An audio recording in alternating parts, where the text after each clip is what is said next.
بسم الله الرحمن الرحيم الحمد لله رب العالمين والصلاة والسلام على أشرف الأنبياء والمرسلين نبينا محمد وعلى آله وأصحابه أجمعين أما بعد. Donc pour ce cours on poursuit Inch'Allah ta'ala la vie de notre noble prophète Muhammad sallallahu alayhi wa sallam. Et depuis le début de ces cours on avait mentionné, d'accord, les 35 premières années de la vie de notre prophète sallallahu alayhi wa sallam et aussi l'état des musulmans avant même la naissance du prophète alayhi salatu wassalam. On avait mentionné un événement important que le prophète a vécu lorsqu'il avait 35 ans, qui venait encore marquer la place qu'il occupait au sein des notables de Mecca et au sein de la tribu, différentes tribus de Mecca. C'était quoi cet événement important? Ouais, presque. Le fait de reconstruire la Kaaba. On sait que le prophète, lorsqu'il a 35 ans, il n'a pas encore la révélation. La Kaaba est une construction du prophète Ibrahim alayhi salam. Donc lui, lorsqu'il naît, la Kaaba est déjà présente. Et les rites religieux rattachés à la Kaaba, comme le Hajj et la Umrah, existent déjà.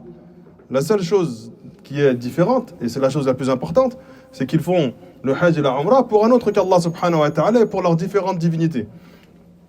Sauf qu'à 35 ans, le prophète vit un événement particulier dans lequel un torrent vient déstabiliser les fondations de la Kaaba. On avait mentionné que les différentes tribus de Mecca avaient pris la décision de reconstruire la Kaaba. Et lorsqu'ils sont arrivés sur l'emplacement de la pierre noire, sur qui allait avoir l'honneur de mettre la pierre noire dans son emplacement, les tribus de Mecca ont commencé à se disputer, jusqu'à ce qu'une guerre a failli éclater entre eux.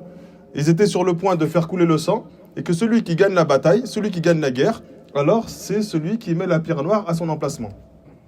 Étant donné qu'ils ne voulaient pas en arriver là, ils ont pris la décision. On sait que c'était des gens qui étaient beaucoup attachés à la superstition. Et du coup, ils prennent une décision tous ensemble. Ils se disent, le premier qui arrive par la porte principale de Mecca, la porte de Banu Shayba, c'est celui qui va trancher en notre faveur. Et donc, on avait mentionné que chaque tribu espérait que la personne qui entre soit quelqu'un de sa tribu, parce que c'est sûr qu'il va trancher en leur faveur. Et celui qui est arrivé, c'était le prophète sallallahu alayhi wa sallam. Donc Mohammed arrive, il n'est pas encore prophète. Mais eux, quand ils le voient, ils savent que son jugement, ça va être un jugement juste. Et il ne va pas trancher en faveur de la tribu de Quraysh, d'accord, ou des Banu Hashim, simplement parce qu'il est originaire de cette tribu. Ils savent que son jugement, il va être juste. Donc il analyse la situation et il leur demande de ramener un tissu, de mettre la pierre noire au milieu, et chaque chef de tribu porte un coin de ce tissu pour le mettre jusqu'à l'emplacement de la pierre noire. Lorsqu'ils ont agi ainsi, ils ont été soulagés d'avoir tous participé à cette action. Alors ils ont laissé le prophète de ses mains bénies mettre la pierre noire à l'emplacement qu'il en a aujourd'hui. Donc ça, c'est lorsque le prophète il a 35 ans. Lorsque le prophète il arrive vers 37 ans, à peu près 37-38 ans, on a ce qu'on appelle muqaddimatu nuzul al-wahy, des prémices à la révélation. Il n'est pas encore prophète. Il ne sait pas qu'il va venir prophète. Depuis le début de son histoire, on mentionne qu'il y a des signes qui montrent sa prophétie, certains même miracles qui montrent sa prophétie, qu'il y avait un nuage constamment qui était au-dessus de lui lorsqu'il était en voyage et qui lui faisait de l'ombre, et puis que les éléments lui passaient le salam lorsqu'il passait devant, donc les pierres, les arbres et autres, et lorsqu'il s'adossait à un arbre, et ben l'arbre bougeait son ombre pour faire de l'ombre au prophète sallallahu alayhi wa sallam. Ça, c'est des choses qu'il a eues quasiment tout au long de sa vie. وفي الأيام الأخيرة قبل البعثة بدت تلوح آثار النبوة عليه.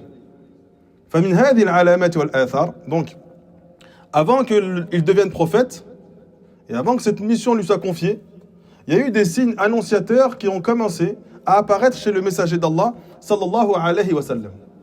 C'est quoi le premier de ces signes, l'un des premiers signes qui est apparu, où le prophète, quelques années avant qu'il reçoive la révélation, il y a des signes qui montrent qu'il y a quelque chose de différent dans sa vie. Il veut se détacher des autres. Presque. Il y a cet élément exactement. Le fait que yuhibbul khalwa, il aime se détacher et c'est pour ça qu'il va à la grotte Hira. Avant ça, il y a ru'yatus sadiqa. Il commence à faire des rêves véridiques. Donc il voit des choses et ces choses-là sont des choses qui se passent réellement. Et c'est pour ça que certains disent que plutôt dans les récits, la première chose qui a annoncé la révélation que le prophète alayhi salatu wasallam allait recevoir, il faisait des rêves véridiques dans son sommeil. فكان لا يرى رؤيا إلا جاءت مثل فلق الصبح. Et à chaque fois qu'il faisait un rêve, d'accord, il s'accomplissait clairement comme la lumière de l'aube. Donc dès qu'il se levait de son sommeil, le rêve qu'il venait de faire se déroulait. Et donc ça c'était des signes, des premiers signes. Et on sait que les rêves des prophètes ce sont des révélations. Donc ces rêves ne sont plus des rêves comme le commun des mortels. Ils viennent annoncer certaines choses. Ils viennent montrer certaines choses. Deuxième signe, on sait que le prophète, il n'a jamais été attiré par l'adoration des idoles. C'est pas une chose à laquelle il était attiré, même il avait même de l'aversion pour cela. Et l'une des raisons pour lesquelles il n'a jamais été attiré par cela, c'est que le prophète, lorsqu'il avait 4 ou 5 ans, l'ange Jibril vient à lui pour lui nettoyer la poitrine et il lui enlève de son cœur ce qu'on appelle haddu shaytan mink. Il a enlevé de son cœur la part de shaytan qui se trouvait en lui. D'accord? Et donc il n'était plus attiré par les péchés, il n'était plus influencé par les péchés. D'ailleurs, il y a un récit de Aïcha radiyallahu anha. Un jour, Aïcha radiyallahu anha, on connaît la grande jalousie de Aïcha. C'est une femme qui avait énormément de jalousie, qui aimait énormément le prophète sallallahu alayhi wa sallam. Et le prophète alayhi salatu wa sallam, un jour, il sort de chez lui. Le soir, alors que c'était la soirée de Aïcha. Aïcha, à chaque fois que le prophète sortait de chez lui, pour elle, il allait voir une autre de ses épouses. À chaque fois. Jusqu'à que dans des récits, elle le suit, et puis en fait, au final, il va au cimetière de Baqi', et puis il va méditer sur la mort. Sauf que ce jour-là, le prophète sort, le prophète rentre, il se pose aux côtés de Aïcha, et Aïcha prend sa main et met sa main sur les cheveux du prophète. Et le prophète lui dit, Shaitan, il est venu à toi. Pourquoi elle faisait ça? Elle voulait voir si les cheveux du prophète étaient mouillés, s'il avait eu un rapport avec son autre épouse quand il est sorti ou pas. Et du coup, elle lui dit, le prophète lui dit, Shaitan, il est venu à toi, dire qu'il t'a waswas. Et Aïcha radiallahu anha, qu'est-ce qu'elle lui répond? Elle lui dit, pourquoi toi tu n'as pas de shaitan qui va te waswas? Et il lui dit, si, sauf que Allah subhanahu wa ta'ala l'a soumis. C'est-à-dire qu'Allah azza wa jalla a fait que cette part de shaitan qui est en chaque être humain soit soumise du prophète sallallahu de notre noble prophète sallallahu alayhi wa sallam, justement en lien avec l'histoire de Shaq al-Sadr, donc le fait que le Jibril est venu ouvrir la poitrine du prophète sallallahu alayhi wa sallam. Eh bien, le prophète, alayhi salatu wassalam, il commence à ne plus apprécier la vision, ne serait-ce que la vision des gens adorer un autre qu'Allah. On sait que les Arabes, ils adoraient Allah et ils se donnaient le droit d'adorer d'autres qu'Allah subhanahu wa ta'ala. Mais lui, il n'adorait exclusivement que Allah subhanahu wa ta'ala. Donc, qu'est-ce qu'il faisait? Il commençait à prendre du plaisir par la retraite spirituelle. Donc, en fait, il s'isolait et il méditait sur la grandeur et sur l'immensité de la création d'Allah subhanahu wa ta'ala. Et pour s'isoler, il allait où? Ghar Hira, dans la grotte qu'on appelle Hira, donc c'est là où le prophète reçut la révélation. Et le prophète, il allait régulièrement dans cet endroit-là. Et très souvent, et d'ailleurs là où il reçoit la révélation, c'est pendant le mois, le mois du Ramadan, il est en train de méditer, il est en pleine réflexion, d'accord? Et il reçoit la venue de l'ange Jibril alayhi salam. Pourquoi le prophète sallallahu alayhi wa sallam a choisi Ghar Hira? Pour ceux qui ont déjà été en Umrah et qui s'aperçoivent que cette grotte, elle est un petit peu éloignée du centre-ville de Mecca, et puis elle est en hauteur, et l'accès il est quand même assez difficile, et le prophète il allait tout seul, il prenait des provisions avec lui, et puis il se rendait dans cette grotte-là. Mais pourquoi celle-ci précisément?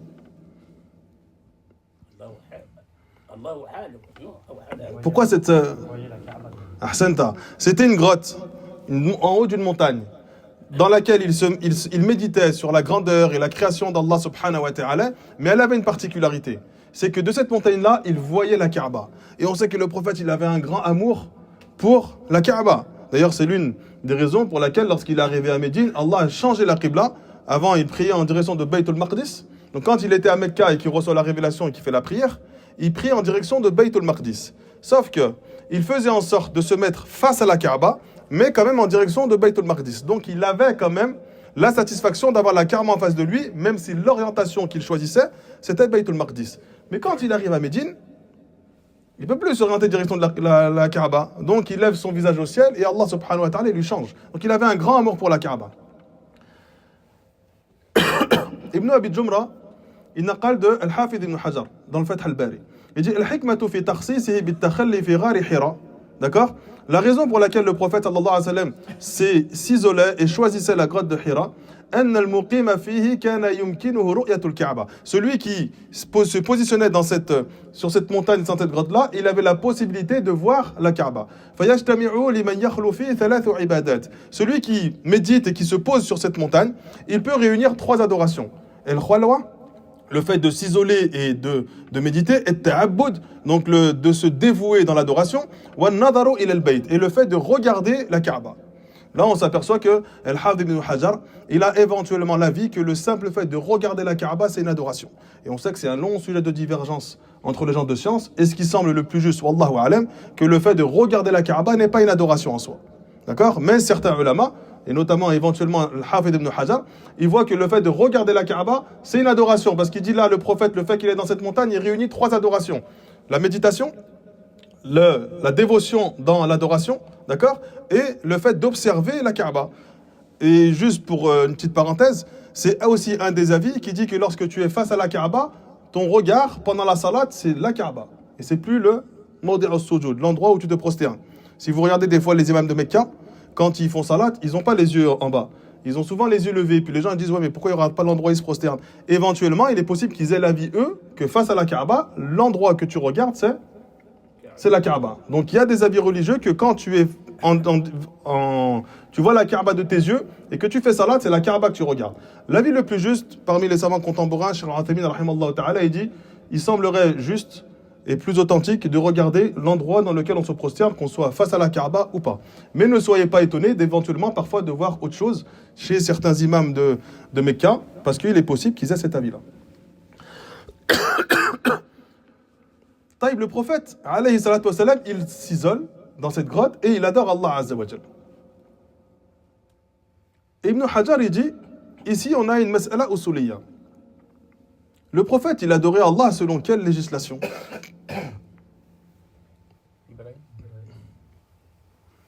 Est-ce qu'il déjà, il était sur l'adoration ou sur le suivi d'un prophète?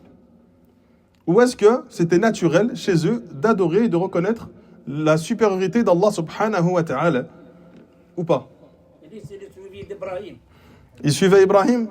Il y a différents avis sur ce sujet. Certains disent qu'il suivait la religion de Adam alayhi salam. D'autres qui suivaient la religion de Nuh alayhi salam. Certains disent qu'il suivait la religion de Ibrahim alayhi salam.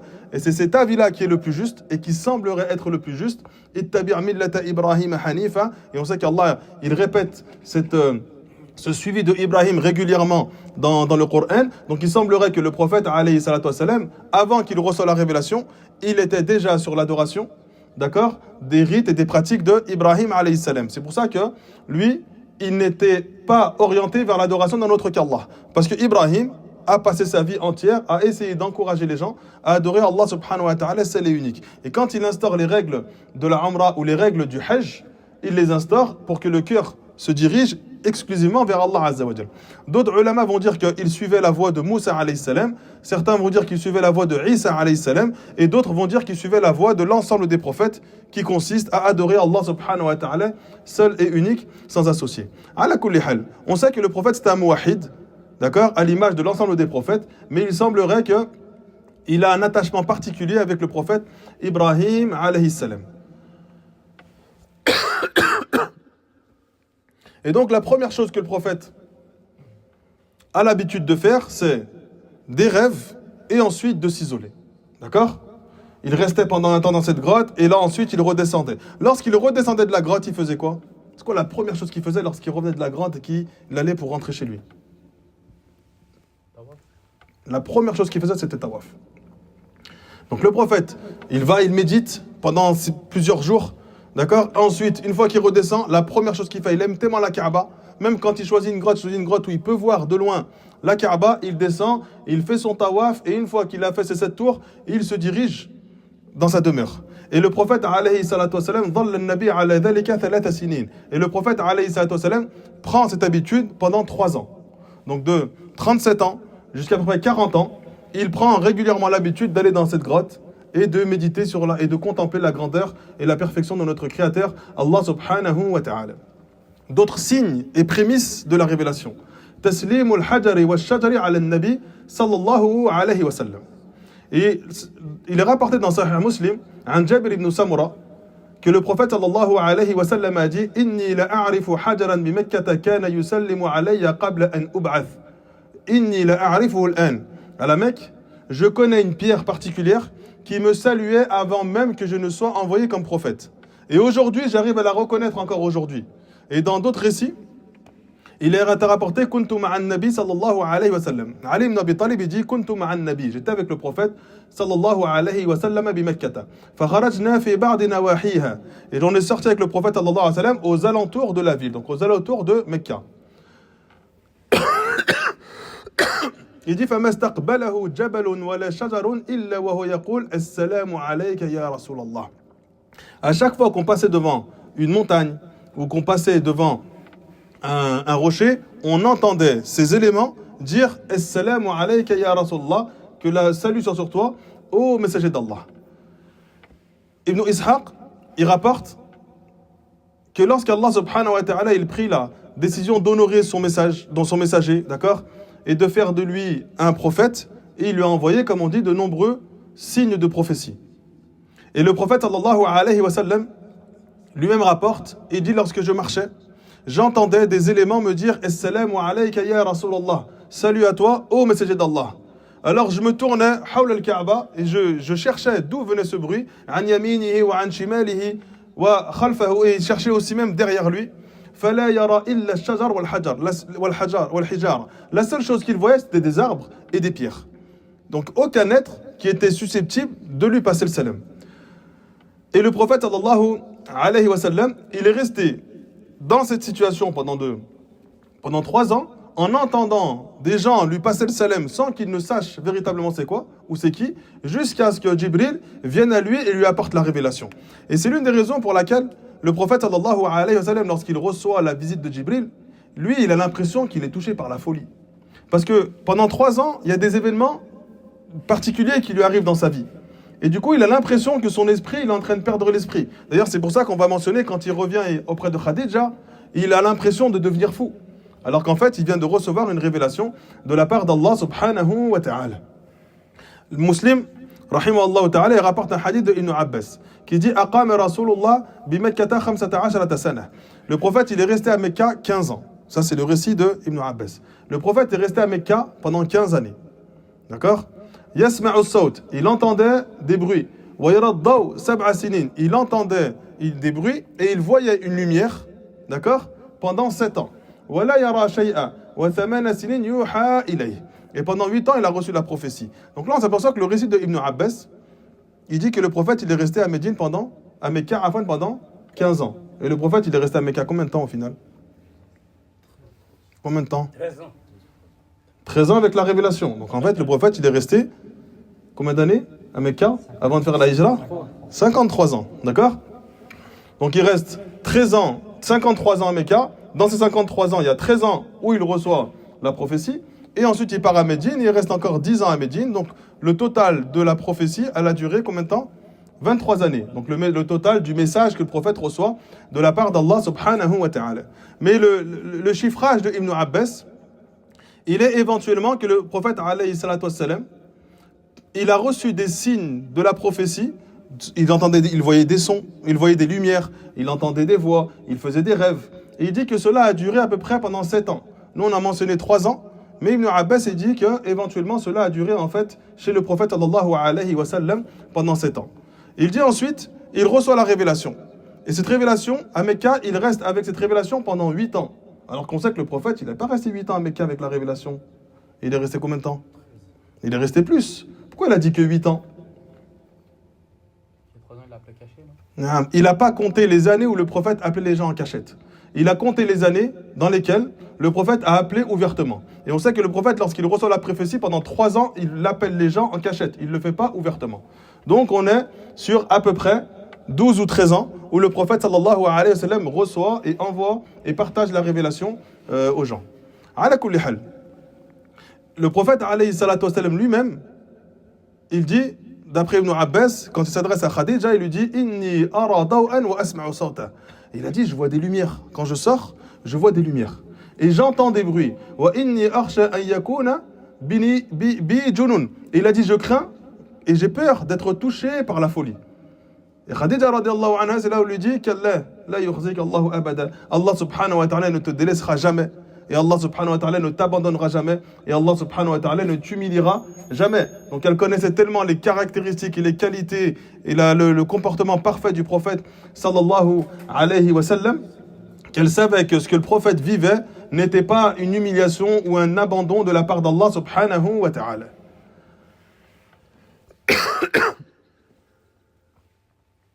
Le prophète, il reçoit la révélation à quel âge? 40 ans. Là, on est de 37 ans jusqu'à 40 ans, il y a plein de prémices, plein de signes. À 40 ans, il reçoit la révélation. Durant quel mois? Le mois du Ramadan. Qui est-ce qui est venu à lui? Jibril alayhi salam. Donc Jibril vient au prophète sallallahu alayhi wa sallam. Lorsque le prophète a 40 ans. Ibn Qayyim rahimallahu ta'ala dit فَلَمَّا كَمُلَ لَهُ الْأَرْبَعُونَ. Lorsqu'il a atteint l'âge de 40 ans. أَشْرَقَ عَلَيْهِ نُورُ النُّبُوَّةِ. La lumière de la prophétie a brillé en le prophète sallallahu alayhi wa sallam. Wa akramahu Allah ta'ala bi risalati. Allah l'a honoré par sa mission. Par sa mission. Wa ba'athahu ila khalqi. Et il l'a envoyé vers sa création. Wa khtassahu bi karamati. Il l'a distingué lui de par sa noblesse. Wa ja'alahu aminahu baynahu wa bayna ibadi. Et il a fait de ce prophète sallallahu alayhi wa sallam l'intermédiaire entre lui, c'est-à-dire entre Allah subhanahu wa ta'ala et les serviteurs. C'est-à-dire que maintenant, les serviteurs ils vont devoir adorer Allah par l'intermédiaire du message reçu par le prophète Muhammad sallallahu alayhi wa sallam. C'est quel jour il reçoit la prophétie?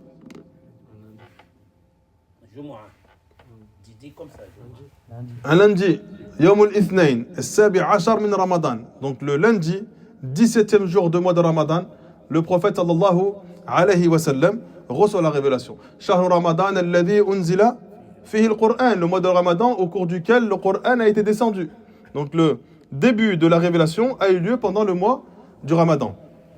Qatada rahimahullah ta'ala, il rapporte, il dit su'ila an-nabiy sallallahu alayhi wa sallam an sawm yawm al-ithnain. On a questionné le prophète sur les raisons pour lesquelles il jeûnait le lundi. Faqala fihi wulidtu wa fihi unzila alayhi. C'est le jour où je suis né et c'est le jour où j'ai reçu la révélation de la part d'Allah subhanahu wa ta'ala. Aïcha radhiyallahu anha, elle rapporte ce récit. Et elle dit awwalu ma budi'a bihi rasulullah min al-wahyi ar-ru'ya as-sadiqa fi an-nawm. La première chose qui venait indiquer que le prophète allait recevoir une révélation, ce sont des rêves véridiques qu'il faisait dans son sommeil. Fakana la yara ru'ya illa ja'at mithla falaq as-subh. Et donc à chaque fois qu'il faisait un rêve, ce rêve se déroulait dans la journée. Ensuite, il a apprécié le fait de s'isoler, de se détacher des êtres humains pour s'orienter vers l'adoration d'Allah subhanahu wa ta'ala. Ensuite, la vérité est venue à lui, c'est-à-dire la révélation est venue à lui.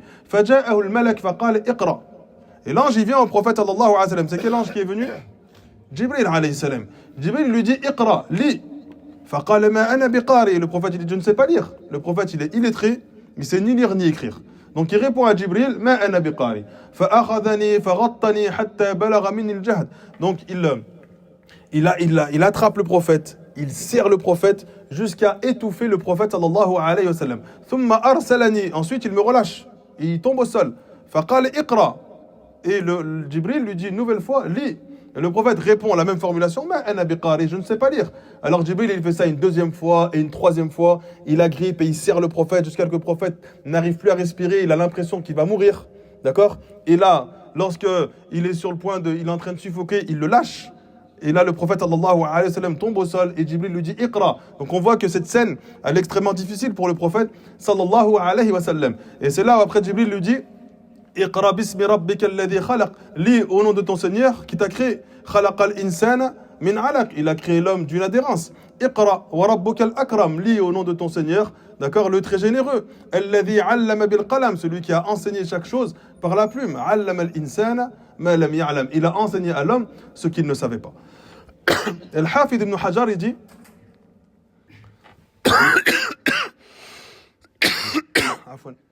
il dit cette scène du prophète sallallahu alayhi wa sallam avec Jibril, elle vient indiquer une chose importante pour le prophète sallallahu alayhi wa sallam.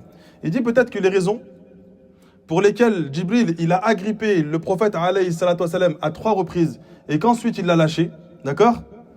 Et qu'ensuite il lui dit Iqra bismi rabbika alladhi khalaq, d'accord?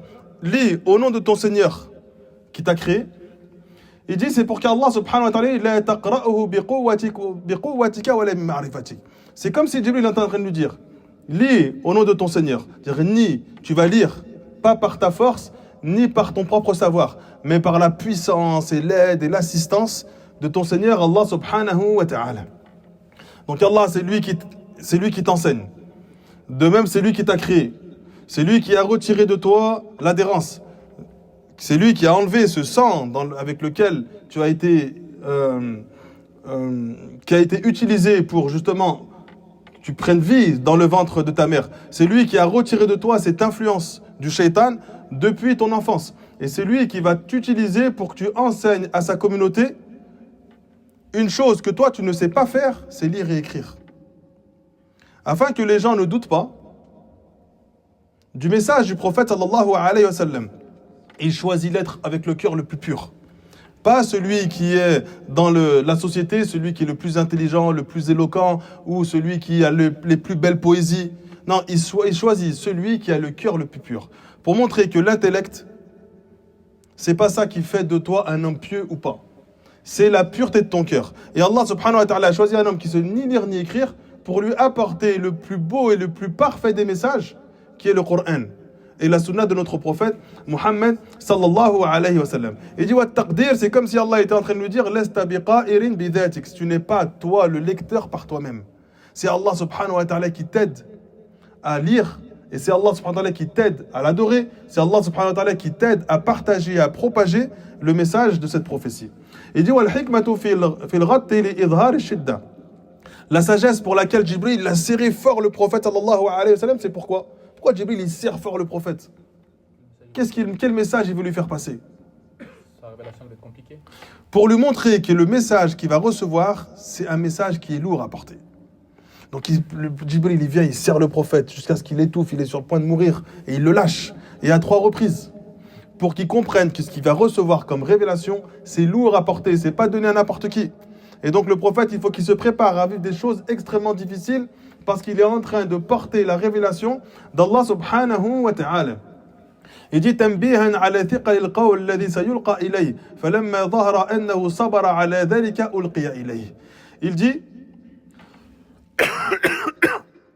le fait que il reçoit cette révélation et que Jibril serre le prophète à 3 reprises, lorsque ils ont vu que le prophète patientait sur cela, alors là, Jibril voit que le prophète est en mesure de supporter et d'accepter cette révélation. Et c'est qu'à ce moment-là, lorsque le prophète, malgré qu'il est serré à 3 reprises sur le point de mourir, il supporte quand même cela. Il ne fuit pas, il est effrayé, mais il reste ferme. Et bien là, cette patience vient démontrer qu'il est en mesure et qu'il est capable de recevoir et de porter la révélation d'Allah subhanahu wa ta'ala. Il dit ensuite la raison aussi, peut-être que la sagesse pour laquelle Allah subhanahu wa ta'ala fait qu'il soit serré par Jibril à 3 reprises, c'est pour lui montrer qu'il y a 3 éléments et que cette révélation, elle repose sur 3 fondements essentiels. Al-qawl wal-amal wal-niyya. C'est que cette révélation repose sur 3 choses. La sincérité dans ton intention, les bonnes paroles et les bonnes œuvres. Et il dit ensuite, et il est aussi possible que cette révélation, et que la raison pour laquelle il l'a serré à 3 reprises, c'est pour indiquer au prophète que cette révélation englobe 3 domaines. L'unicité d'Allah subhanahu wa ta'ala, les récits des prophètes qui nous ont précédés et des choses qui vont se passer dans le futur, et les ahkam al-shar'iyya, les différentes règles religieuses rapportées par Allah subhanahu wa ta'ala. Et il dit ensuite la répétition de cette action de Jibril alayhi salam à 3 reprises, c'est pour indiquer au prophète que tout au long de sa vie, il va vivre 3 grosses épreuves. Extrêmement difficile, aussi difficile que la prise de Jibril qui étouffe le prophète sallallahu alayhi wa sallam. Il dit la première épreuve, c'est El-Hasru fi Shi'ab. Le prophète, il a été boycotté dans la vallée de Abu Talib pendant combien d'années? 3 années. Et donc pendant 3 années, lorsqu'il reçoit la révélation, au bout d'un certain temps, il décide d'isoler le prophète dans une vallée. Donc en fait, ils mettent en place un stratagème pour assassiner le prophète. Abu Talib, il a l'information de ce stratagème. D'accord? Et donc, il décide de le mettre dans la vallée, ce qu'ils appellent la vallée de Abu Talib, et il reste dans cette vallée pendant 3 ans. Pendant 3 ans, aucune nourriture ne sortait ni ne rentrait, si ce n'est en cachette. Et le prophète reste pendant 3 ans. Et c'est dans certains de ces récits où on voit que le prophète, il attachait une pierre sur son estomac, il la serrait parce qu'ils étaient extrêmement éprouvés par la faim. Et les gens, lorsqu'ils passaient au-delà de cette vallée, d'accord, ils entendaient les pleurs et les bruits des enfants qui étaient en train de mourir de faim. Et pendant 3 ans, il reste ainsi. Cet événement, on le mentionnera, Inch'Allah ta'ala, plus tard. Il dit ensuite, la deuxième grosse épreuve, c'est qu'il est chassé de Mecca. Et il se retrouve à devoir aller vivre dans une ville qu'il ne connaît pas, dans un cadre qu'il ne connaît pas, dans un climat qu'il ne connaît pas, qui est la ville de Médine. Et c'est pour ça que le prophète, lorsqu'il arrive à Médine, les compagnons tombent malades pendant plusieurs mois. C'est extrêmement difficile pour eux. Ils ne sont pas habitués à se nourrir avec la nourriture des gens de Médine. Ils ne sont pas habitués à vivre selon les règles et les climats des gens de Médine. Et c'est pour ça que le prophète, alayhi salatu wassalam, il invoque. Il a dit Allahumma habib ilayna al-Madina. Oh Allah, fais-nous aimer la ville de Médine, de la même manière que tu nous as fait aimer la ville de Mecca. Pourquoi le prophète donne cette invocation? Parce que les compagnons trouvent extrêmement difficile la vie à Médine. Et notamment, le prophète sallallahu alayhi wa sallam, et bien quand il arrive à Médine, sa venue à Médine est venue illuminer cette ville de Médine. Et leur façon de vivre était totalement différente. D'ailleurs, il y a un récit. Les hommes de Mecca, c'était des hommes rudes et durs. Et Omar radiallahu anhu, il dit, lorsqu'on était à Mecca, on avait le contrôle entier sur nos épouses. Et aucune d'entre elles ne se permettait de nous répondre. Lorsqu'on est arrivé à Médine, on a vu que l'affaire était différente. Les femmes répondaient régulièrement aux gens de Médine et que les hommes de Médine sont très doux. Ils n'ont pas le même comportement, le même caractère que les gens de Mecca. Ce qui fait que son épouse commence à s'adapter aux gens de Médine et répond à Omar radiallahu anhu. Il a dit, je ne te permets pas de me répondre. Et du coup, il y a un désaccord qui se passe entre Omar et son épouse, parce que son épouse avait commencé à développer des comportements des gens de Médine. On s'aperçoit que dans un seul même pays, il peut y avoir d'un pays à un autre, ou plutôt d'une ville à une autre, des caractères et des règles qui sont différentes. Eh bien, les compagnons, lorsqu'ils vont à Médine, ils trouvent la vie à Médine extrêmement difficile. C'est pour ça qu'ils tombent malades à de nombreuses reprises, jusqu'à ce que le prophète sallallahu alayhi wa sallam invoque Allah subhanahu wa ta'ala pour qu'il chasse la fièvre de Médine. Il y avait une fièvre où beaucoup de compagnons étaient touchés par cette fièvre-là. Et puis un jour, il invoque Allah subhanahu wa ta'ala et il voit en rêve une vieille femme sortir de la ville de Médine et partir au loin. Et il comprend que ce rêve-là, c'est que la fièvre, elle est en train de quitter la ville de Médine et qu'elle a touché une autre tribu, dans certains récits, une autre tribu arabe qui voulait causer du tort au prophète. En fait, cette fièvre, elle s'est déplacée jusqu'à ce village et elle a épargné la ville de Médine. Et le troisième gros événement, grosse épreuve, c'est l'événement que le prophète a vécu lors de la bataille de Uhud. Où lorsque la bataille de Uhud, certains d'entre eux ont désobéi à l'ordre du prophète et ils ont été éprouvés, ils se sont retrouvés encerclés et le prophète sallallahu alayhi wa sallam a failli être atteint, il a d'ailleurs été blessé durant cette bataille, ils ont failli le tuer. C'est par la grâce d'Allah subhanahu wa ta'ala et de certains compagnons, et notamment Mus'ab ibn Umayr, qui se jette devant le prophète lorsqu'il vient pour recevoir le coup de grâce. Et c'est Mus'ab ibn Umayr qui prend le coup et qui meurt à la place du prophète sallallahu alayhi wa sallam. Il dit bien, ces 3 actions de Djibril sont en lien direct avec les différents événements que l'on vient de mentionner. Et lorsque le prophète il reçoit cette révélation de Djibril, la première chose qu'il fait, c'est quoi? Il descend auprès de qui? Khadija radiallahu anha. Khadija, c'est la femme qui a un repos continu et permanent pour le prophète sallallahu alayhi wa sallam. Donc il sait qu'en allant auprès de Khadija, il va trouver auprès d'elle ce qu'il vient chercher. Un apaisement après avoir vécu un moment extrêmement effrayant. Et donc, le messager d'Allah sallallahu alayhi wa sallam, il revient auprès de Khadija avec le cœur tremblant. Et qu'est-ce qu'il lui dit? Zammilouni, zammilouni, enveloppez-moi ou couvrez-moi, couvrez-moi. Et donc, dans d'autres récits, dathirouni, dathirouni, mettez sur moi ce manteau. Donc, ils mettent sur le prophète sallallahu alayhi wa sallam un manteau. Et le prophète sallallahu alayhi wa sallam dit laqad khashitu ala nafsi, j'ai eu peur pour ma personne. C'est-à-dire, il a eu peur qu'Allah subhanahu wa ta'ala lui reprenne sa vie. Donc il va auprès de Khadija, lui dit ça. Et c'est là où Khadija lui dit, Wallah, la yukhzik Allahu abada, par Allah, jamais Allah ne t'humiliera. Et donc ensuite elle fait la liste des qualités du prophète qui viennent prouver que le prophète ne sera pas abandonné ni humilié par Allah. Tu maintiens les liens de parenté, tu dis la vérité, tu aides les faibles, tu donnes à celui qui est démuni, tu honores les invités et tu soutiens toute personne qui est victime d'injustice, tu es là en train de le soutenir. Khadija, elle a un cousin qui s'appelle comment?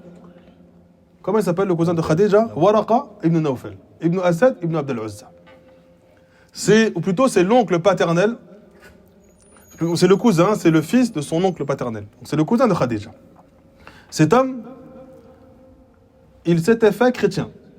Et il avait pris la décision d'écrire l'évangile en hébreu. Et donc il écrivait la révélation d'Allah subhanahu wa ta'ala d'un livre précédent. Et elle le ramène. C'était un homme sage, très âgé, mais sage. Et lui, il avait perdu la vue. Il reçoit le prophète sallallahu alayhi wa sallam, et le prophète lui mentionne ce récit.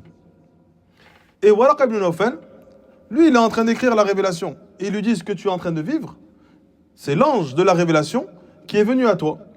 Le même ange de la révélation qui est venu au prophète Moussa alayhi salam. Ensuite, Waraqa ibn Nawfal, qu'est-ce qu'il dit?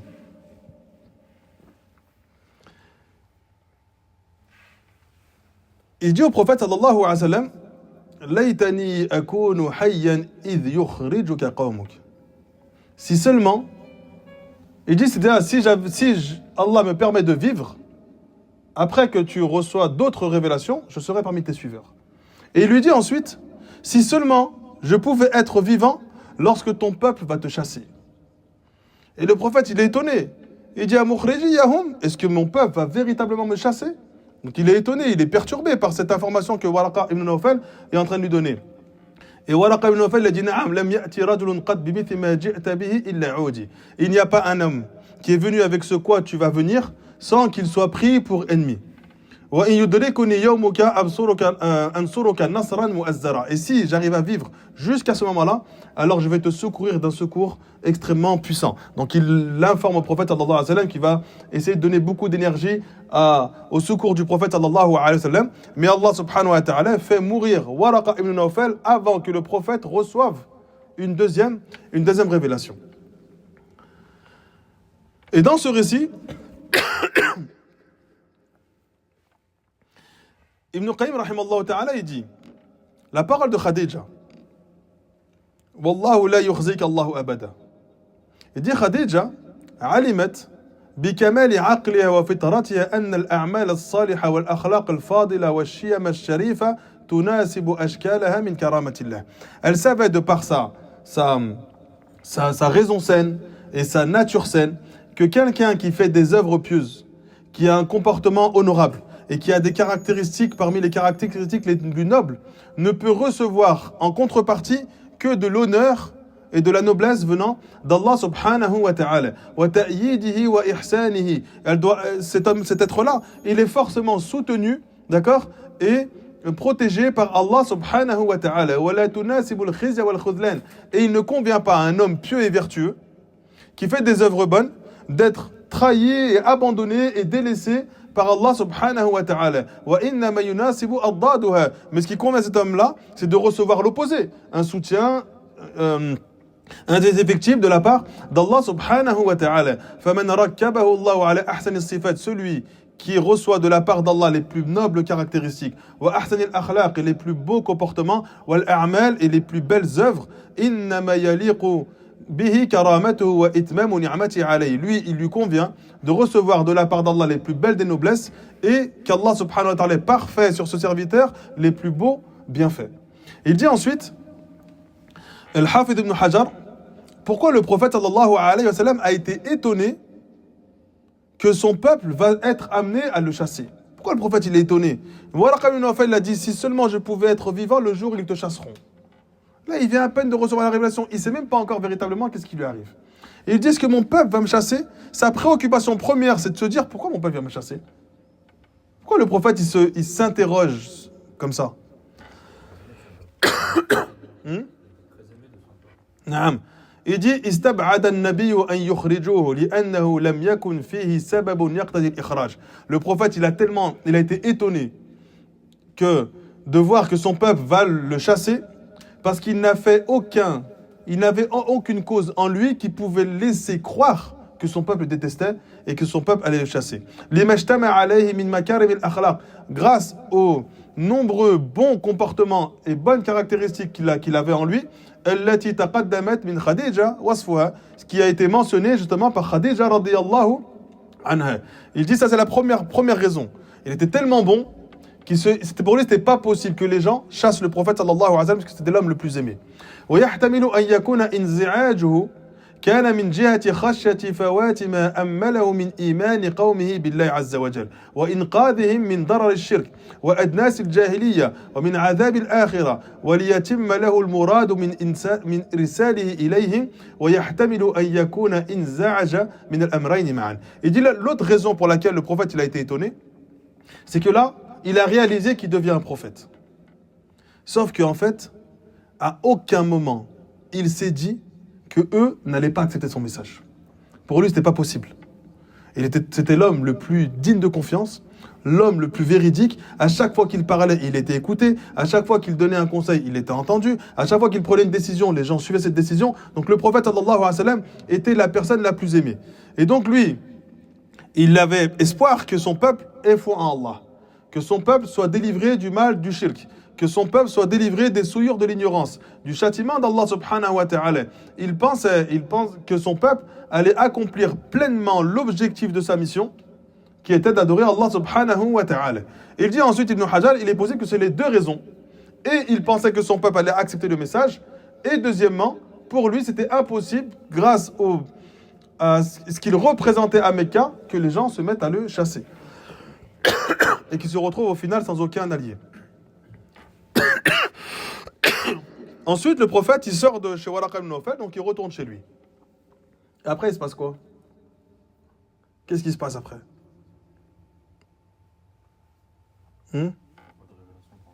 Pas de révélation. Absence de révélation pendant quelques temps. Et le prophète, sallallahu alayhi wa sallam, il va régulièrement dans la grotte Hira pour essayer de revoir venir à lui l'ange Jibril alayhi salam. Ibn Abbas radiyallahu Jabir ibn Abdullah radiyallahu anhu il dit حبس الوحي عن رسول الله في أول مرة وحبب إليه الخلاء فجعل يخلو في حراء. Le prophète, il a vu la révélation s'interrompre et se suspendre lors de la première fois. Donc il a reçu la première révélation, ensuite il y a eu une interruption. Et donc, il lui était agréable de retourner dans cette grotte, d'accord, pour éventuellement voir Jibril revenir à lui et lui apporter une nouvelle fois la révélation. Et le Hafid ibn Hajar il dit وكان ذلك يعني فتور الوحي ليذهب ما كان وجده من الروع وليحصل له التشوق إلى العود.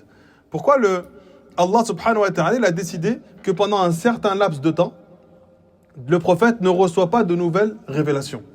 C'était quoi la raison? C'est quoi la sagesse éventuelle de cela? Non, les tester. Pour le tester? Ah, presque. Qui reprennent ses esprits, qui réattendent la révélation, qu'il a envie de recevoir la. Premièrement, Ahsanta, pour que la frayeur qu'il a vécue la première fois s'estompe et disparaisse.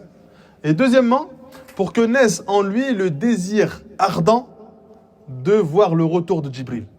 Donc, il reçoit une première fois la révélation, et après il y a un laps de temps où il ne reçoit plus aucun message, et ce laps de temps, ça permet d'apaiser et de détendre le cœur, le prophète, il n'est plus dans cette frayeur, mais au-delà de la frayeur, maintenant il est dans la recherche.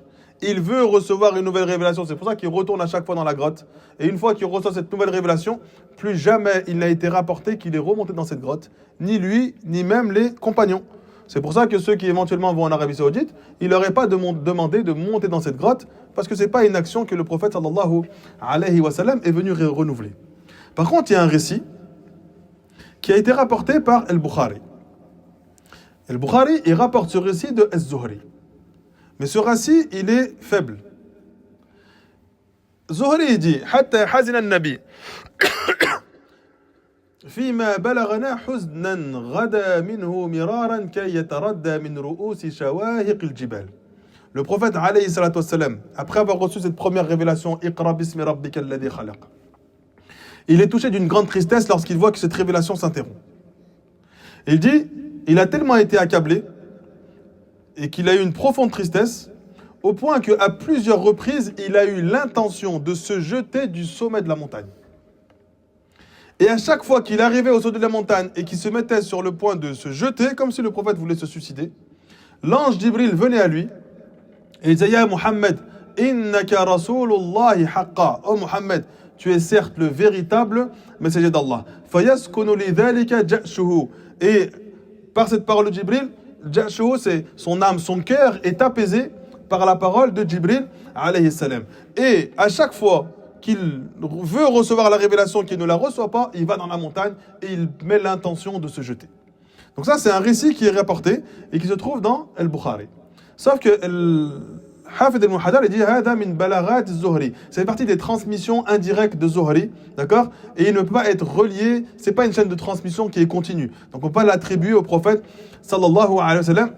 C'est d'ailleurs la raison pour laquelle Al-Bukhari, il n'a pas mis ce récit dans le chapitre de la révélation, parce qu'il ne jugeait pas ce hadith comme étant authentique, et il l'a mis plutôt dans le hadith de l'interprétation des rêves, pour montrer que ce hadith-là, en fait, il n'a pas l'authenticité, et on ne peut pas s'appuyer sur ce hadith-là pour parler de la révélation reçue par le prophète, sallallahu alayhi wa sallam. Et ça, c'est partie de la justesse de l'imam al-Bukhari, qui prend un hadith et qui le met à un emplacement autre que le sien, simplement pour montrer qu'on ne va pas l'utiliser dans la révélation, parce que ce n'est pas un hadith qui est authentique.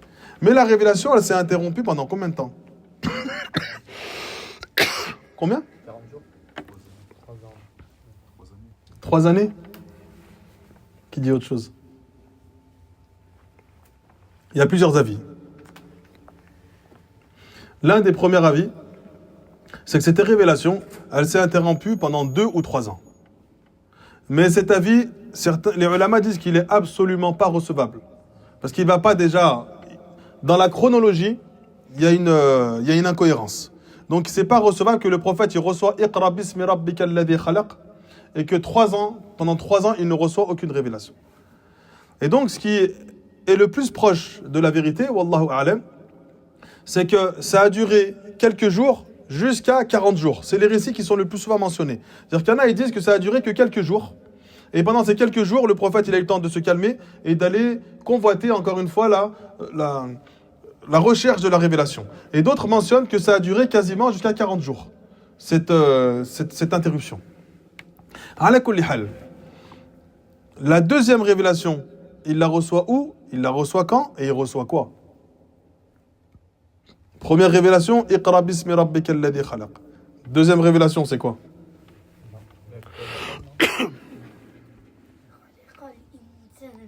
Non. Mudaththir, mais c'est quoi? Ça avait été 3 ans, du coup, dans la version des 3 ans. Ya ayyuhal muddaththir, 3 ans après. Muzammil. C'est quoi qu'il reçoit? Ya ayyuhal muddaththir. Pas à propos d'une chose, je la ferai sûrement demain. Non. Mais dis, Lève-toi et appelle, non? C'est ya ayyuhal muddaththir. Sulaiman. Ah, wadduha. Non. Non, c'est pas wadduha. Il y a des récits, on va le mentionner, que certains disent que la deuxième révélation, c'est wadduha. Et on va expliquer pourquoi ils ont mentionné ce récit. La deuxième révélation, cela est rapporté par le prophète lui-même, sallallahu alayhi wa sallam, qui se trouve dans As-Sahihain, d'après Jabir ibn Abdillah, où ils ont questionné le prophète sallallahu alayhi wa sallam, et il a parlé de Fatratul Wahi, donc le moment où il reçoit la révélation. Il a dit Baynama ana amshi. Dans certains récits, il était dans la grotte. Ensuite, il attendait la révélation. Et il descend. Là, ça y est, il descend, il retourne sur Mecca. Il a dit Baynama amshi. Il sami'tu sawtan min as-sama. J'ai entendu un bruit venu du ciel. Farafa'tu basari qibla as-sama. J'ai commencé à lever mes yeux. Donc j'entends un bruit qui vient du ciel. Je lève mes yeux et j'observe d'où vient ce bruit. Fa idha al-malaku alladhi ja'ani bi Hira. Et là, je vois l'ange qui est venu à moi lors de la première révélation. Jalisun ala kursiyyin bayna as-sama'i wal ard. Assis sur un énorme trône entre les cieux et la terre.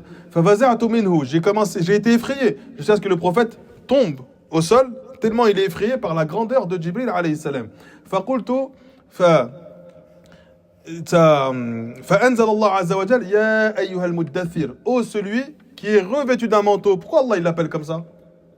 Pourquoi Allah il l'appelle ô celui qui est revêtu d'un manteau? Parce qu'on lorsqu'il est venu à Aïcha, il s'est mis. Khadija, lorsqu'il est revenu à Khadija lors de la première révélation, il lui dit Dathiruni, enveloppez-moi, ou bien dans un autre verset, Zammilouni. Donc enveloppez-moi. Et Khadija vient avec un manteau et enveloppe le prophète. Pourquoi elle enveloppe le prophète? Parce qu'il est effrayé. Quand tu es effrayé, tu as l'impression d'avoir froid et puis tu es tout tremblotant. Alors il dit enveloppez-moi. Et donc ils enveloppent le prophète avec un manteau. Quand il reçoit la deuxième révélation, il reçoit Ya ayyuhal muddathir. Ô toi qui est revêtu d'un manteau. C'est une manière d'Allah subhanahu wa ta'ala de montrer au prophète que d'au-dessus de ces cieux, il sait parfaitement ce qui s'est passé au plus profond de sa demeure. Il n'y avait que lui et son épouse. C'est tout. Khadija radiyallahu anha. Et Allah azza lui dit Ya ayyuhal muddathir. Ô toi qui est revêtu d'un manteau. Personne n'avait cette information. Si ce n'est Khadija et le prophète Mohammed sallallahu alayhi wa sallam. Il lui dit Qum fa'anzir. Wa rabbaka fakabbir. Wa thiyabaka fatahhir. Donc, lève-toi et avertis. Et ton Seigneur, glorifie-le. Et tes vêtements, purifie-les. Et éloigne-toi de toute souillure. C'est les premiers versets qu'il reçoit. Et donc là, quand il reçoit cet appel, c'est un appel élevé, un appel majestueux, porteur d'une mission immense et lourde. Pour notre prophète Mohammed sallallahu alayhi wa sallam, il reçoit un avertissement destiné à l'humanité. Cet avertissement a pour objectif d'éveiller l'humanité, de les délivrer du mal, de les sauver du feu de l'au-delà, de les guider vers la voie du paradis et vers la satisfaction d'Allah subhanahu wa ta'ala. Il comprend, avec ces deux venues de Jibril alayhi salam, une fois il vient, il l'étrangle à plusieurs reprises, et une fois il vient sous sa vraie apparence. Et il voit Jibril, il est extrêmement grand, sous un trône, il est en train de... Toute l'horizon, elle est bloquée. La visibilité de l'horizon est bloquée par la grandeur de Jibril. Le prophète dit, je l'ai vu, il avait plus de 600 ailes, avec des couleurs qui n'existent pas dans ce bas monde, et avec des pierres précieuses. Il décrit la beauté, la grandeur de Jibril, alayhi salam. Et donc il vient, il comprend qu'il va porter une charge qui va être pénible, qui va être éprouvante, et que lorsque tu es un homme qui reçoit la prophétie de la part d'Allah subhanahu wa ta'ala, et que tu es amené dans un peuple qui est plongé dans l'égarement, dans la désobéissance, dans la rébellion, dans l'arrogance, l'injustice, qui sont régulièrement dans l'oppression, la nuisance d'autrui, les déviations, et ils s'entêtent dans l'égarement dans lequel ils sont, il comprend que cet appel d'Allah subhanahu wa ta'ala sera l'une des missions les plus difficiles, les plus lourdes et les plus exigeantes qu'un être humain ne puisse porter. C'est pour ça que toute personne qui porte cette prédication, qu'il se prépare à vivre l'une des missions les plus difficiles. Et qu'elle n'ait pas de tout repos. Et qu'elle va t'amener à vivre de nombreuses difficultés, de nombreuses critiques et de nombreux éloignements de ta personne. Parce que tu es en train d'appeler les gens à combat et au combat de leur passion. Étant donné que tu appelles les gens à combattre ce qu'il y a de plus noir chez eux, et que eux, ils veulent laisser sortir cette noirceur parce qu'elle leur procure un plaisir qui est éphémère et qui est poussiéreux, alors ils vont essayer de te décrédibiliser. Ils vont essayer de t'éloigner de la vérité. Ils vont essayer de te déstabiliser à l'image de ce que tous les gens ont fait à l'époque du prophète sallallahu alayhi wa sallam. Et donc à partir de là, les ordres, donc après cette deuxième révélation, là les ordres d'Allah subhanahu wa ta'ala ont commencé à se suivre successivement. Donc là le prophète comprend que la phase qu'il était en train de vivre, qui était un repos de 0 à 40 ans, il était l'un des êtres les plus aimés, les plus appréciés, les plus écoutés. Il était marié avec la plus belle femme de Mecca, qui était Khadija, la plus riche, la plus honorable, avec une grande lignée. Tout était destiné pour qu'il devienne l'un des plus grands chefs de Mecca. Et là, le prophète sallallahu alayhi wa sallam, à la réception de cette révélation, cette phase qui marquait la sérénité, la protection, le repos, elle prend fin. Il passe à une nouvelle étape de sa vie. Cette nouvelle étape, elle va lui demander des efforts, elle va lui demander beaucoup d'énergie. Et le prophète sallallahu alayhi wa sallam, à partir de la réception de cette révélation, il n'a connu ni répit, ni tranquillité, ni aucune vie tournée vers ce bas monde, ni même tournée vers les intérêts de sa personne, ni même tournée vers les intérêts spécifiques de sa famille. Une vie complètement dévouée vers la satisfaction d'Allah subhanahu wa ta'ala, en train de supporter ce fardeau immense, d'accord, qui est de la responsabilité de partager un message sur cette terre qui va traverser les générations ila yawm al-qiyamah, jusqu'au jour du jugement. Et donc le prophète alayhi salatu wassalam, il ne cesse de faire ses efforts pendant plus de 20 années où sa vie commence à changer radicalement. L'homme le plus aimé devient l'homme le plus détesté de Mecca. Ensuite, le prophète sallallahu alayhi wa sallam, après avoir reçu Ya ayyuhal muddathir, il reçoit une autre révélation. C'est quoi? Il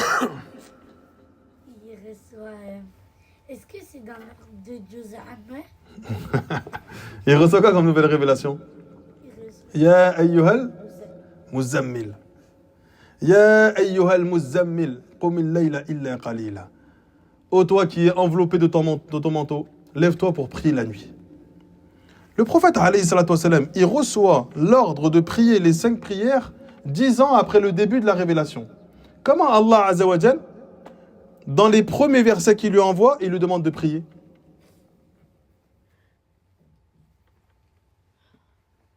Parce qu'ils savent avant.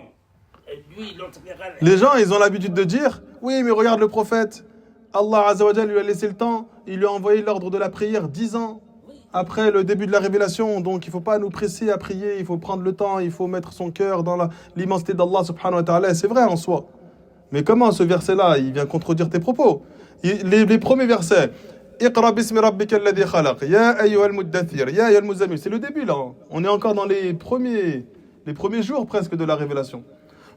Il reçoit Qum al-layla illa qalila. Lève-toi la nuit pour prier, sauf une petite partie. Nisfahu aw inqus minhu qalila. Donc lève-toi la moitié de la nuit ou diminue un peu. Awzida alayhi wa rattilil Qur'ana tartila. Tout ça c'est lié à la prière. Il récite le Coran d'une récitation lente et mesurée. Donc comment le prophète, il reçoit l'ordre au début de la révélation de prier, alors que la prière est rendue obligatoire 10 ans après? Ou 13 ans après? Ou à 10 ans, on va dire. C'est une prière spécifique. C'est des prières spécifiques. Donc le prophète priait. Le prophète priait d'une manière différente de celle qu'on prie aujourd'hui. C'est-à-dire que les prières prescrites qu'on a aujourd'hui, 5 prières, et la façon de prier de manière très précise que l'on a aujourd'hui est différente. Mais la prière existait. Et la prière a été le premier ordre que le prophète reçoit. Après l'ordre de reconnaître la grandeur et de sanctifier et de glorifier l'immensité d'Allah subhanahu wa ta'ala, il reçoit Qum al-layla illa qalila. Lève-toi la nuit. Et cet ordre-là, il est adressé au prophète. Et il est adressé à tous ceux qui vont croire au prophète à ce moment-là. Et donc le premier ordre, c'est de prier quand? La nuit. Ils prient tous la nuit. Chacun d'entre eux. Toute personne qui croit au message du prophète dans le début de la révélation se lève la nuit et prie la nuit. En cachette. Senta, c'était l'autre question. Pourquoi la nuit et pas la journée? Il se cache. Il se cache. Donc il prie en cachette. Et le meilleur moment pour montrer cette prière cachée, c'est la nuit. Et jusqu'à aujourd'hui, cette prière la nuit fait partie des signes de la plus grande sincérité du serviteur, parce qu'il est dans un moment où les gens dorment, où lui, déjà son état est dans le besoin de se reposer, eh bien il combat à cela, personne ne le voit, il combat cette fatigue simplement pour la satisfaction et l'amour de son créateur, Allah subhanahu wa ta'ala. Donc Allah subhanahu wa ta'ala lui dit, Qum al-layla illa qalila. Lève-toi pour la grandeur de la responsabilité qui t'attend, pour le poids considérable de la mission qui s'annonce. Lève-toi pour l'effort, l'endurance et la persévérance. Lève-toi car le temps du repos il est fini et le sommeil il a pris fin. Ce temps-là, c'est un temps de prière. C'est un temps désormais qui va être confié seulement et uniquement à la satisfaction d'Allah subhanahu wa ta'ala. Pendant combien de temps il prie la nuit? Pendant combien de temps il prie la nuit? 4 ans. 3 ans. Donc là, il reçoit la révélation. Il prie la nuit. L'ordre obligatoire, c'est de prier la nuit. Il priait tellement la nuit, le prophète et les compagnons, jusqu'à ce que leurs pieds s'enflent. Au début de la révélation, là, on n'est pas encore l'Isra ou al-Mi'raj, non, on est dans le début de la révélation. Et donc, les pieds de tous les compagnons s'enflent. En fait, leur ordre, c'est de prier la nuit. Donc, ils vivent la journée, ils sont dans leurs différentes activités, et la nuit, c'est obligatoire pour eux de prier.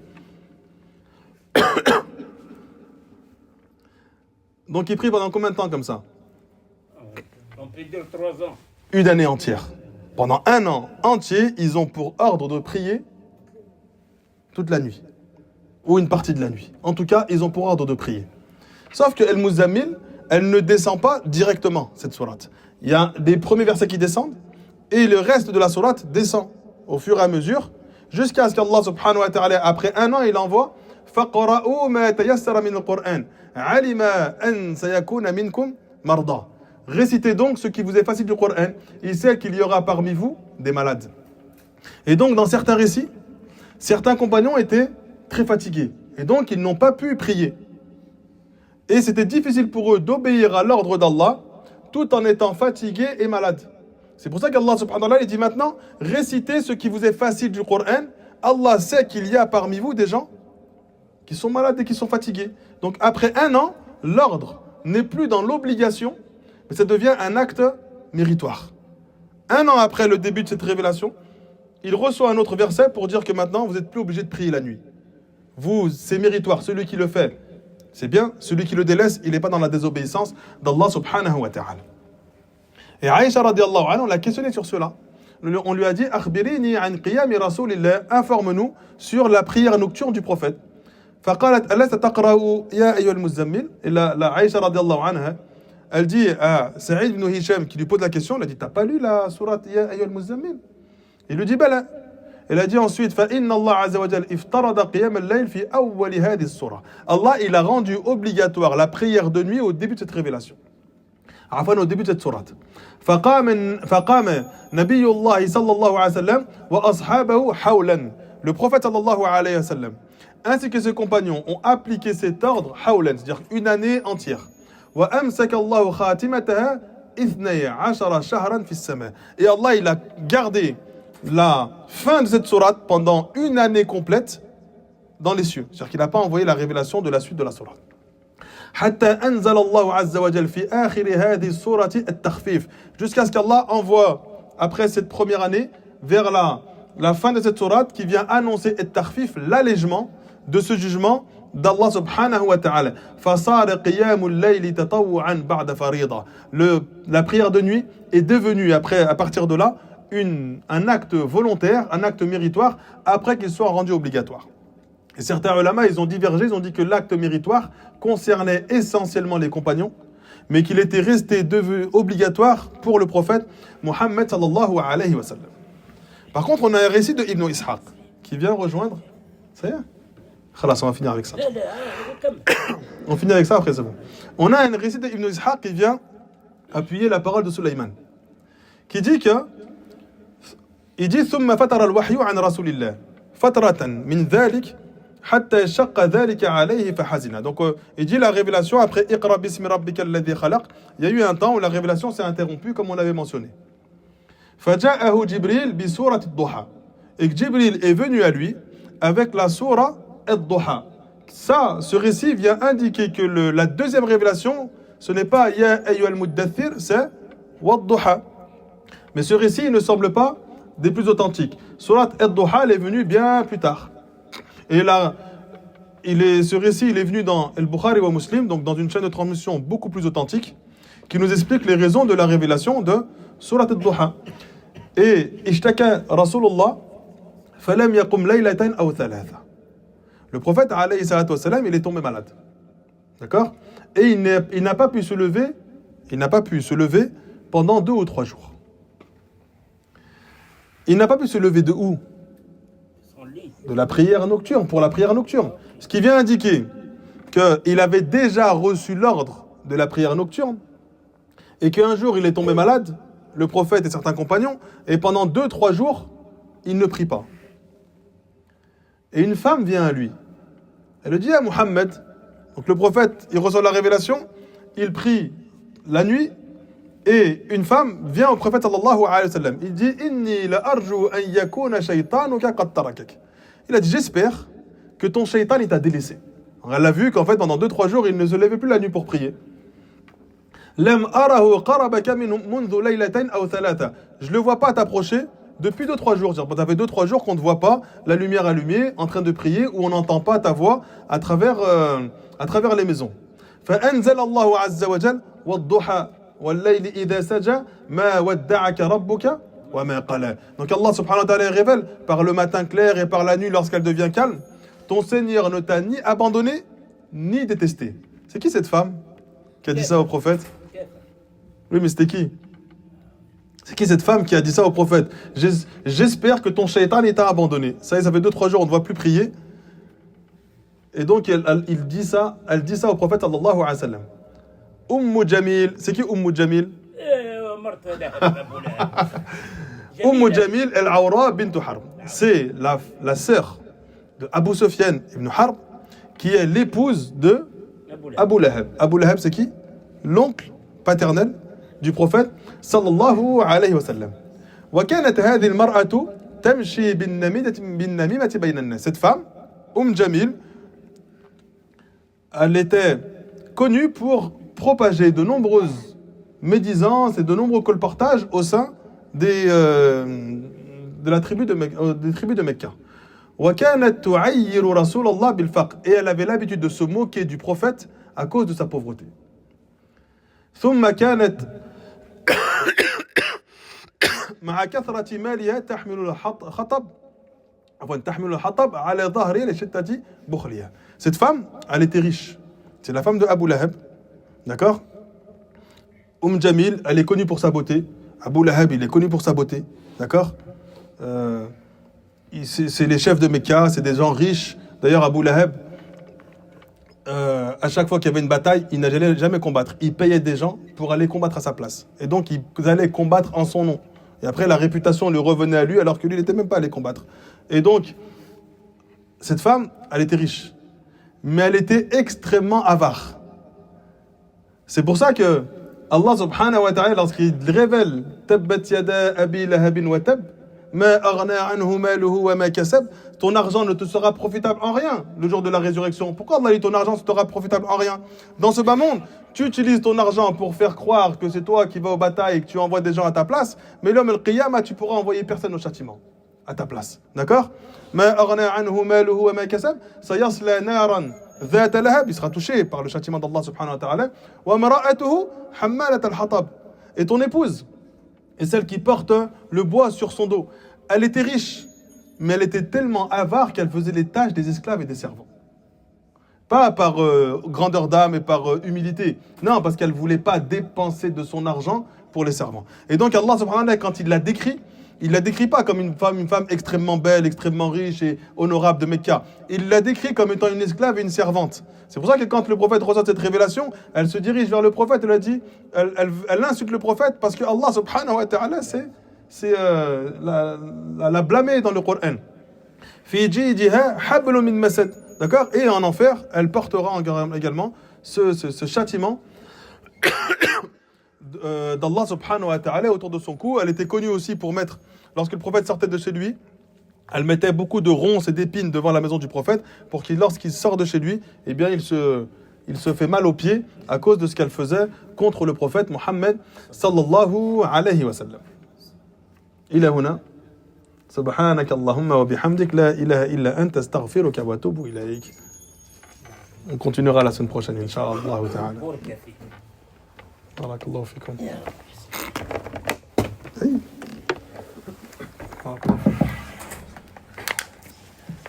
الله أكبر الله أكبر.